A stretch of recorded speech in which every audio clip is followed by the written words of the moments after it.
Here we go. Thank you, Jerry Jones. I had a great time.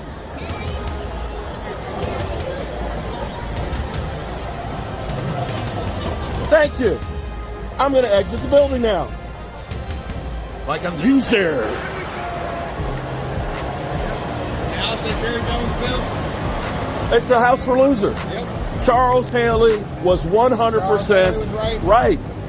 This, friends, is a house for losers. Pretty much. We suck.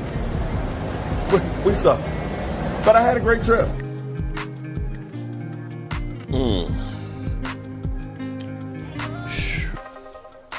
Well, good morning, good people. Mark Holmes here, of course, with my buddy Cowboy Joe Boo, and he's kind of fallen off the seat right now.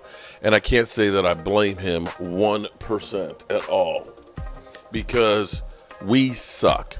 And I'm wondering, are you one of the Cowboy fans that's planning on turning in your Dallas Cowboy card? This season has been so crazy. It's so crazy because I was looking at my dad's account for BetUS, and I can't believe the stat line, the points. The Cowboys are getting 10.5 points against the Commanders. 10.5 points against the Commanders. I never in my life thought I would live to see the day that the Cowboys were 10.5 point underdogs to the Commanders. This is literally rock bottom, and I can't blame anybody for deciding I've had enough with this team. I want to show you guys how bad it is right now. Let's go to TJ. Let's talk about prime time, all this talk about prime, possibly leaving Colorado after just 2 seasons and going to TJ's Dallas Cowboys, even though they're not TJ's Dallas Cowboys anymore. We're going to give you a pass now, TJ. Now, you can – here's the thing. I understand that you said that Rich won't allow you to leave the Cowboys. Or the people. The people won't allow you to leave the Cowboys. We're going to make one exception right now, but if you leave the Cowboys – you cannot come back to this team for 6-7 years. Ooh, okay. Well, had you told me that in 2000, I'd been like, yeah, sure. No, revisionist history is what it is. I'm talking about right now. You can we do this, Brockman? Can we do this, Del Tufo? Yes. Okay. Let me write this down. If you leave the Cowboys I got to make up a contract. you can walk away from the Dallas Cowboys. Okay. Let's make it 5 years. You cannot go back to that team no matter what they do for the next 5 years. So 2030? 2030. Hold on, I'm writing up a contract right now. 2030 season. Wow. If you walk away from the team. I need to.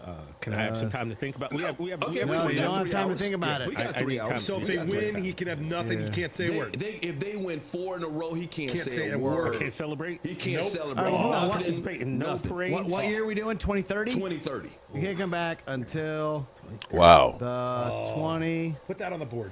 season. 2030 season. If you walk away, this is your team. You're supposed to be with them through thick and thin. Okay. Ride or I'm a die. diehard Knicks fan. Been with them through thick and thin. Terrible seasons. Diehard Knicks fan. Diehard Giants fan. Thick and thin. Well, I'm writing up a contract. Hold on. Would you leave? I won't leave. No, won't leave. I won't leave. I'm sticking because that's what a fan does. You stick with your team through the bad times as well as the good times. If You're a real stick with the fan team now. during the You good are times, not a if you only bandwagon. are with the team during the good times, then guess what you are? You are a bandwagon fan. You're not a true fan. All right, Yep. so here we go. We have a contract. I wrote up the contract. Okay. TJ, if you leave the Dallas Cowboys, you can't come back until the 2030 season. will he sign That's it? witness, dictated, not read.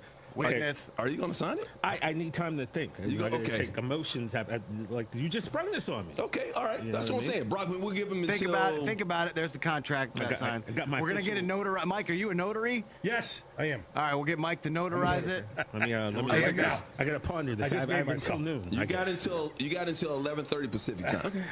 Okay. Let me read this through. Wow. All right. Can't come back. CJ, did you sign a contract? Come on, TJ. You know, after giving this much consideration and pulling out the official plume pen, the feather pen, TJ, if you leave the Dallas Cowboys, you can't come back until the 2030 season. I can't do it. I can't. You remain a Cowboys I want to do it. I can't do it.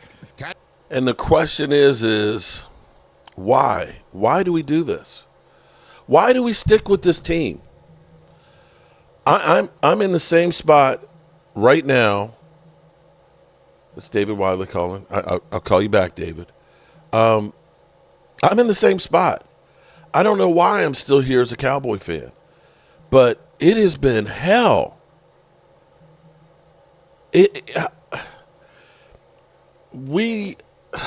You sit here and you listen to Jerry Jones and all his bullshit and Stephen Jones, and there's no hope. It doesn't matter who they bring in here. It's currently constructed. It's bad. And to see the Cowboys as a 10.5-point underdog against the Commanders, that's literally about as bad as it gets. That's as bad as it gets, man. It's getting to the point where they don't want the Cowboys to be in prime time. Right now, it used to be the Cowboys were much-watched TV. People don't even want to see the car crash anymore. Right now, the top 5 watched games. Chiefs-Bills, 31 million. Ravens-Chiefs, 29 million. Bengals-Chiefs, 27 million. The Cowboys have one top 5. Ravens-Cowboys, 27 million. And that's because the Cowboys had a win. Since that time, the Cowboys have been completely unwatchable. Now,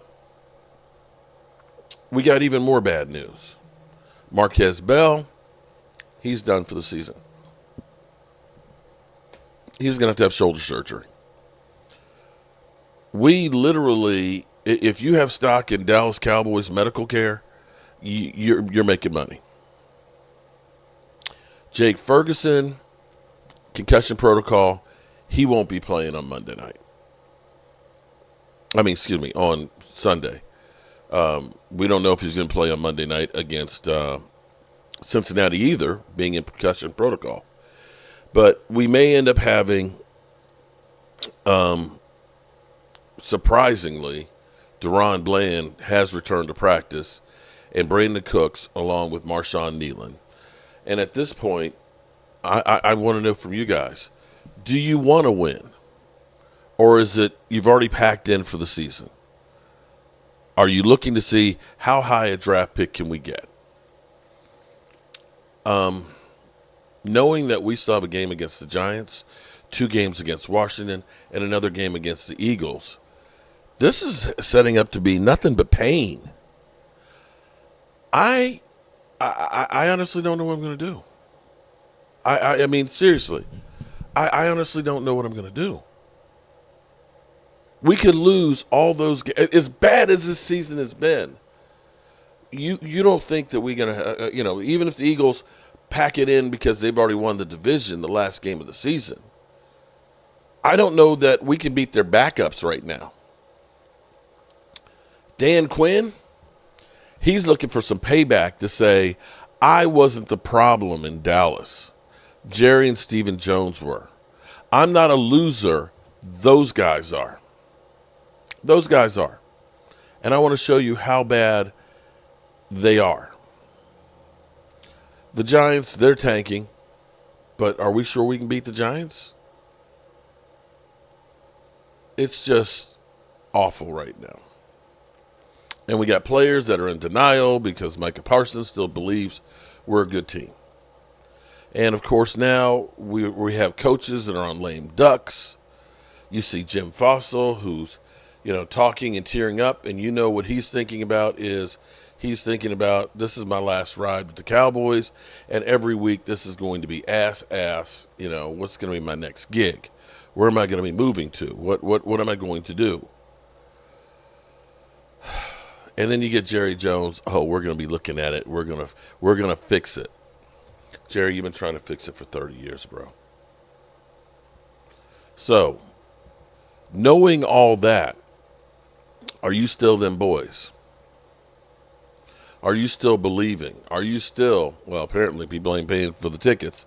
You can get tickets for under $50 right now. I guess the only hope we have is we get somebody else in here and will be the new hope for the Dallas Cowboys. So let's go to the clown show and hear the latest with I Deion. think his stock seems pretty high. He's turned around the Colorado program relatively quickly. His son is a hugely valuable college prospect. I think right now is a time where Deion Sanders, maybe you shouldn't be talking about it in front of his AD, but Deion Sanders, I'm sure, is considering. Chess and checkers, baby. Say it in front of the AD. Make sure the AD hears it. Exactly. Make sure all the boosters hear it. Everybody who's got checkbooks, Jerry hears it. All the NFL teams here. Make sure everybody in the land hears. Yeah, I'm taking. I'm not really taking. But whatever opportunities out there, I will definitely listen. No, I think Deion's played it perfect. And the way that he has, whether it's Jackson State, Colorado, you name it, what he's done, he has put himself in this position, and good on him. I think he'd be a great fit in Dallas. I'm not sure if it works out, but he's positioned himself there nicely. Kmart, I mean, you're obviously on the phone with people every single day. Does the NFL, the larger NFL, expect Deion to be in the NFL next year? They expect him to. There's a lot of chatter around him and conversations involving him. Now, whether to Jeff's point, if it works out, that remains to be seen. I think when a word that we've used with Deion is culture builder, program builder. Mm-hmm. And when you look at a lot of these franchises right now, they are struggling to get it right, whether it's the head coach, the quarterback, or just even in Dallas, where you look at a team where it's like, do these guys have fight? Like, what is like, it just seems like, where's the physicality? Where's the attitude? Where's this is our house. Like, that is what Deion brings. Instant credibility, a guy who played in the NFL and who has shown that he can handle the media spotlight and all that. So I expect him to get interest. It's a matter of how much, Colorado wants him to stay versus how much Deion wants to leave, I think. I am so excited for an NFL-led Deion Sanders football team. And I'm not just saying that, because when you're coaching in the NFL, the hard part is, as a head coach, multiple players on the team make more money than you. Sure. Right? So it's not the pecking order that a college has where it's, hey, I'm the big dog, and if there's any discrepancies, you're gone before I'm gone. But Deion has such a respect. He has such a, hey, I'm going to tell you exactly what I think. I don't care who it is. That in an NFL locker room, I do think it will bode extremely well. And it'll be a new age way, because any room Deion goes into, he's the big dog. It's been that way for 30 to 40 years. Okay, but let me say this about him. Deion, to me, so Dan Campbell was mocked and ridiculed the way he went into Detroit. Yep.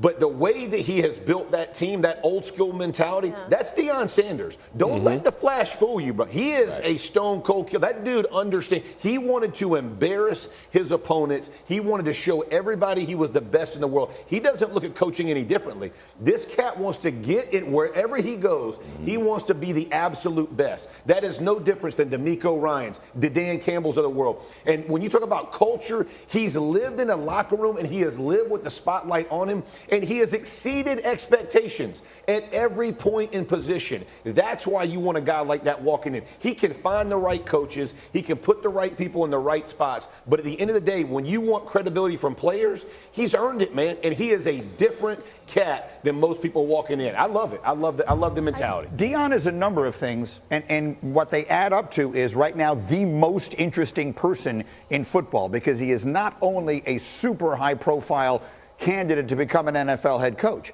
He is also the father of Shedeur Sanders, who is overwhelmingly likely to be the first quarterback drafted in the upcoming draft. And there is a lot of speculation out there. I assume if you're on social media, you're hearing it, about whether or not Deion would be in a position to try and guide where Shedeur winds up, which I firmly support. If you have the opportunity to guide, to choose where you wind up, or maybe to avoid a few places that you may wind up, then I think that is an outstanding thing. So, fully capable. I was going to say, I don't know. I feel like he could figure that out. Fully capable. Yeah. Yes. I don't know. Maybe I don't want to be the wet blanket. I would love to get on board and say he is fully capable. It's a possibility, and I agree with you, Greeny.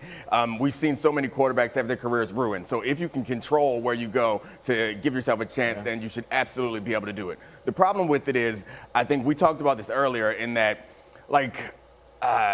Eli Manning didn't want to go to one place. Right. He could have gone to any other place. The idea that you can pick one place and say that you're going to go there, I think it's a precedent that the NFL owners in general would make very difficult, because if they would believe that if Shedeur does this, then next year first round number one overall pick is going to say, I want to pick where I want to go. And I would love a future where that was a possibility, but I don't think that the NFL owners. There's one easy way to do it. I mean, the Raiders could just trade for the number 1 pick. The Raiders are going to have a very high draft pick, most likely. We'll see where it winds up being. Shedeur Sanders, I mean, I do the First Draft podcast every week.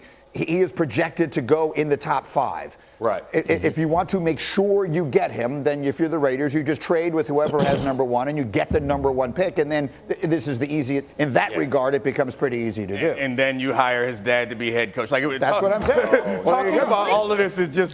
So you hire him after the draft? Pierce is still there, but I do think that's something that we're discussing, that people are discussing, is them as a package deal, which is hard for me to figure out how I feel about, because it's never happened. It's just confusing. I'm going to go on record and say I love Deion Sanders as an NFL head coach, my number 1 candidate.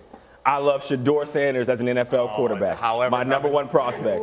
I don't want them together. No chance. I do not want to be in the locker room where the head coach and the quarterback are son and father. I can't say what I want to say in the locker room. There's going to be, this is grown men. That's a tough situation. I'm just talking from my own perspective. 100%. Would not want that. I had not thought of that, to be honest with you. That's interesting. Go ahead, Kayla. From the Deion being able to guide Shedeur somewhere, Bryce Young, Justin Fields, Caleb Williams, what we're seeing so far in his career, every young Jets quarterback, every quarterback that's come through the Bears, this is the issue.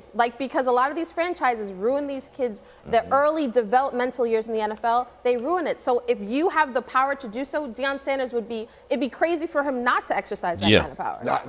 I agree with for sure. I want to go back to what Hawk was talking about. So I understand what you're saying, but there's always somebody in the locker room that you can't talk in front of. This is not a new thing, but the trust between a coach and a quarterback is important, and that's one thing that you don't have to worry about. That's already built. So here's the question for you all. If you are on the fence on whether or not to turn in your Dallas Cowboys card, do you hold on to it? Do you hold on to it if they make a move for Deion Sanders and Shedeur Sanders? Is that the move that makes you say, I'll give them one more chance? Or are you just completely out? I don't know, man. It's just hard being a Cowboy fan right now. It is really, really hard. We'll be live streaming tonight, and hopefully I'll see you guys there, and we'll see what we see as far as practice goes. At least it's an opportunity for us to get a lot of young players out on the field and see what we have, start building for next year, because this year is so over. As always, I appreciate you good people. Here we go. Thank you, Jerry Jones. I had a great time.